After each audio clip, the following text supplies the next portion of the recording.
مفتی صاحب، پہلے تو میں یہ جاننا چاہتا ہوں کہ آپ جب اکٹھے 30-40 لوگوں کے جنازہ کی امامت کر رہے تھے تو اس وقت آپ کے تاثرات کیا تھے؟ سلیم صافی صاحب، آپ کا بہت بہت شکریہ۔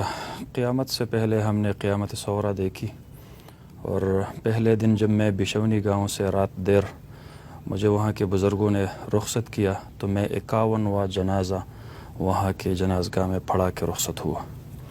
پھر اگلے دن 43 اموات پر، لاشوں پر میں نے اکٹھی نماز جنازہ پڑھا دیا۔ اس وقت ظاہر بات ہے احساسات اور جذبات، اور پھر اتنے بہت سارے لوگوں کو تسلی دینا، کیونکہ ان 43 لاشوں میں وہ لاشیں بھی تھی جو شادی کے ایک موقع پر اکٹھی ہوئی تھی، اور وہ لوگ تقریباً 24 کے تعداد میں تھے۔ اس میں بچے بھی بہت زیادہ تھے، عورتیں بھی تھیں، اور وہ ان کی خوشی وہ غم میں بدل گئی۔ پھر بھی میرا دل اس وقت، میرا حوصلہ مضبوط رہا، لیکن کچھ مناظر میں نے ایسے دیکھے جس نے بڑے بڑے دلوں کو توڑ کے رکھ دیا۔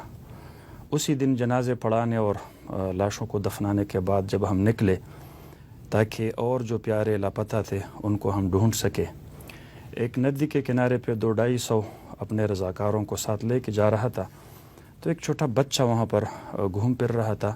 مجھے کسی نے کہا کہ اس کی ماں بھی شہید ہوئی ہے اور وہ ابھی تک لاپتہ ہے۔ میں نے اس کو اپنے ساتھ گلے سے لگا دیا اور اس کو تسلی دی، اور اس سے کہا کہ بچہ، میں آپ کے لیے کیا کر سکتا ہوں، آپ کی کیا ضرورت ہے، میں کیا کروں؟ اس نے کہا، مفتی صاحب، میری ماں۔ بس اس نے میرا دل توڑ دیا، اور میرے خیال میں قیامت کے دن تک وہ آواز اور وہ بات، وہ جب تک میں زندہ ہوں میری کانوں میں وہ گونجتی رہے گی۔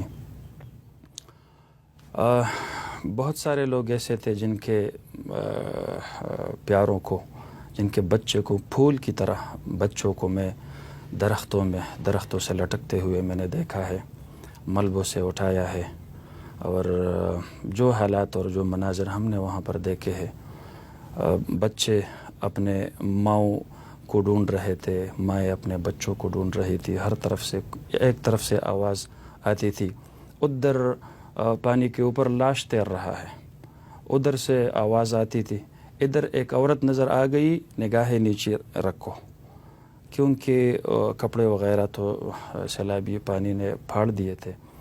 بہت کچھ دیکھا ہے سلیم صافی صاحب، لیکن اللہ رب العالمین کی طرف سے آزمائش ہے، امتحان ہے۔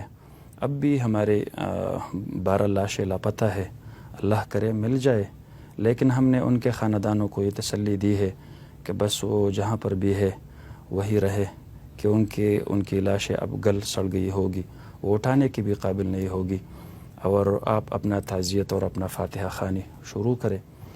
اس کے بعد پھر ظاہر بات ہے جو لوگوں نے ہمدردی دکھائی، میں آپ کے چینل کی وساطت سے پاکستان بھر سے آنے والے تمام ڈونرز حضرات اور خدمتگار اور رضاکار حضرات کا میں تہ دل سے ممنون اور مشکور ہوں کہ انہوں نے دکھ کی اس گھڑی میں ہمارے درد اور ہمارے دکھ بانٹے۔ اور علامہ اقبال نے خوب کہا تھا کہ اپنی ملت پر قیاس اقوام مغرب سے نہ کر، خاص ہے ترکیب میں قوم رسول ہاشمی۔ اس دن رات کو میں جب بشونی گاؤں میں یہ جنازوں پہ جنازے پڑھا رہا تھا تو گاؤں تو تقریباً 70% بہہ گیا تھا، گھریں تو ختم۔ وہاں پر لاشوں کو دفنانے کے لیے ہمارے قریبی آس پاس کے جو علاقے تھے وہاں کے جوان آئے تھے بنیر سے، کیونکہ وہ قریبی تھے، گاڑیوں کے راستے بھی بند تھے، پیدل سفر کر کے سارے آئے ہوئے تھے، اور اپنی مدد آپ کے تحت وہ لاشوں کو دفناتے تھے۔ اس کے بعد پھر دوسرا سلسلہ جب شروع ہوا کہ جن گھروں کو مکمل طور پر ختم کیا تھا وہ تو ٹھیک، لیکن یہ سیلابی ریلا جہاں سے گزرا ہوا تھا تو وہاں پر گھروں میں، مارکیٹوں میں، دکانوں میں 8-10 فٹ تک کیچڑ اور یہ ریت وغیرہ یہ بھر کے چھوڑا تھا۔ پھر کچھ گھروں سے صفائی کے دوران لاشیں بھی برآمد ہوئی۔ ہم نے سوچا یہ لوگ کب تک اپنے گھروں کی چھتوں پہ سوئیں گے، اس میں بچے بھی ہیں، عورتیں بھی ہیں، جو بچ گئے ہیں کم از کم ان کے لیے تو کوئی سہولت ہم ڈھونڈے۔ میں نے مطالبہ کیا اور میں نے اعلان کیا، کل 1000 رضاکار یہاں پر صفائی کے لیے تشریف لائے۔